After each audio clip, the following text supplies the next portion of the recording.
فوائد شرب المياه وأفضل الأوقات لشربها. يا سلام على كوباية مياه ساقعة في يوم حر.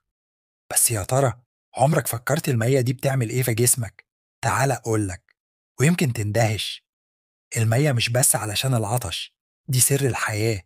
جسمك محتاجها في كل لحظة، وكل خلية فيه بتطلبها كأنها كنز. أول فايدة، المياه بتنعش جسمك وبتديك طاقة كأنك أخدت نفس عميق بعد يوم طويل. بتنظف الكلى وتخلي المخ صاحي والتركيز عالي.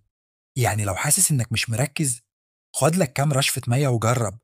وبالنسبة للبشرة، المية هي السر الحقيقي لنضارة الوش. بتخلي بشرتك طرية وبتقلل حبوب، وكأنك لسه راجع من أجازة. مش كده وبس، لو بتدور على طريقة تساعدك تخس، المية هي صديقك. بتدي إحساس بالشبع وبتخلي الجسم يحرق أحسن. وكمان بتسهل الهضم وتمنع الإمساك، يعني المعدة تبقى مرتاحة والجسم يشكرك. طيب، إمتى نشرب مية؟ أول ما تصحى من النوم، كوباية مية تفوقك وتصحصحك وكأنك ضغطت على زر التشغيل. قبل الأكل بنص ساعة تساعدك تاكل أقل وتحسن الهضم. بعد الأكل بساعتين علشان تساعد الجسم يهضم من غير ما تخفف العصارات.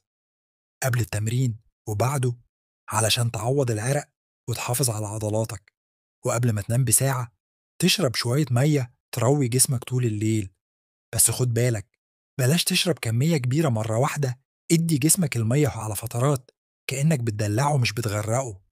في الآخر، فاكر المثل اللي بيقول: المية تروي الزرع، وجسمك أحلى زرع.